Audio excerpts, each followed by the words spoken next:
Okay, making a statement, a better comparison. Alexander Besputin defeats Carlos Abreu. I guess you compare him immediately to what his top-ranked stablemate Igis Velasquez did to Carlos Abreu, you know, and you gotta say that Besputin did far more of a better job than dismantling, being aggressive. He knocked Abreu down twice. He had Abreu looking befiddled. He constantly was circling to the Abreu's left, taking away Abreu's right hand. Just hit, circle to the right, hit, circle to the right. You can see Abreu, like I said, he couldn't do nothing. Whereas when he was fighting Igis, he was able to take the fight to Igis, be a little aggressive, you know, made Igis look bad. Not this time around.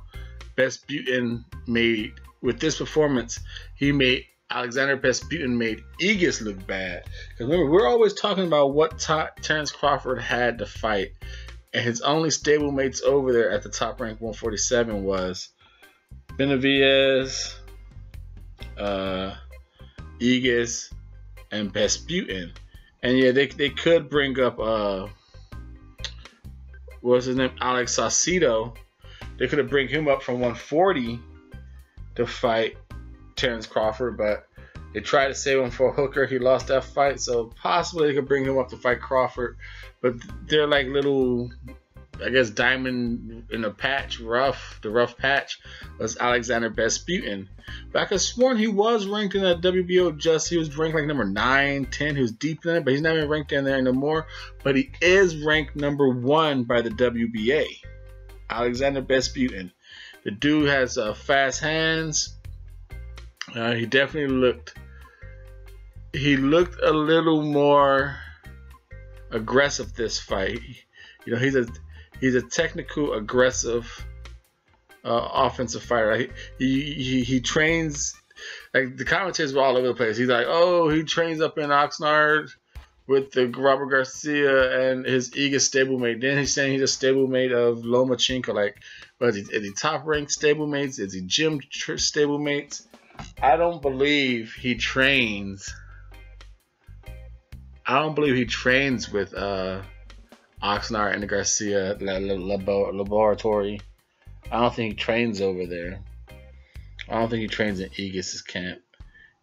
He might train in the with Lomachenko camp. Not too sure, but anyway, he has fast hands. He knows how to throw hard. He knows how to throw setup punches. He was just rabbit punching. You know, just because Abreu was just kind of leaning back, so he just get in Abreu's face and just throwing as many punches as he can. And that's what they were saying, that, like, you know, he's not putting much oomph on those punches. He's just hitting them. And Bomac has a lucky opportunity because this fight was on the undercard of the Lomachenko, and the Pedraza, so it was on the ESPN Plus app, the undercard.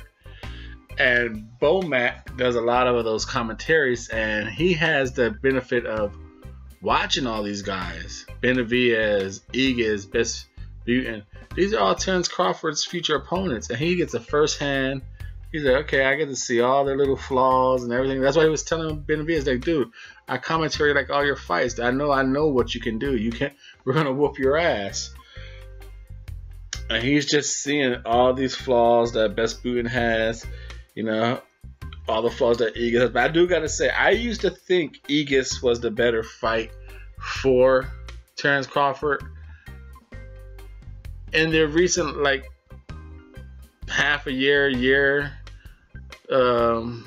progression, I gotta say Besputin is coming along better. He seems to he hasn't taken a step back. It looks like his offense is having more layers to it. He seems to be a better technician of the two, but they both have tremendous deep backgrounds. I believe they both have amateur backgrounds. It seems Aegis, the Mean Machine, is just one style, just brawler. Besputin knows how to, like I said, apply pressure technically and apply it with boxing skills. Like I said, he was moving. He did a good job at neglecting what Abreu was good at. All Abreu was doing was trying to set him over the right hand counter. And like I said, Besputin, he was throwing all these punches and then circling to the left. And he was kind of doing that Lomachenko. What Lomachenko didn't do against Pedraza, Besputin was doing against Abreu. That circling to the left, so making the whole fighter turn. Besputin was doing all that. Yeah, knocked him down in the second with he was hitting hard lefts down the middle. Knocked him down in the second. Knocked him. It was a knock. The ropes held him up. I think it was like the 8th or 9th round. Hit him with a left hand. Stumbled him all the way across the ring. The ropes held him up. Bounced him up. It was a good fight. A good. Like I said, this is Besputin's, I think, 3rd time on the show of Double RT Boxing, and each fight it looked like he's getting stronger. His boxing ability is getting better, and his punch selection is getting on point. But this fight, Abreu was a rough target to hit. So at some points he seemed to go a little off game plan, and just go hectic and just try and whoop his ass. He got a little sloppy with his accuracy, but still overall a good performance for Alexander Besputin. I was impressed. Like I said, as of right now, he's probably the better fight for Crawford over Aegis. The foot movement, the angles, it'll make for some type of storyline. This is the Double RT Boxing Show. I'm your host, Mr.A, Alexander Besputin, and he is, I believe he's like the NABA champion, guys, NABA North America Boxing Association. Like I said, he's number 1 for the WBA. So whether it's Manny Pacquiao or Keith Thurman trying to get this shot, so he's going to land a shot somewhere. Alexander Besputin. Let's keep an eye out for him right here on the Double RT Boxing Show.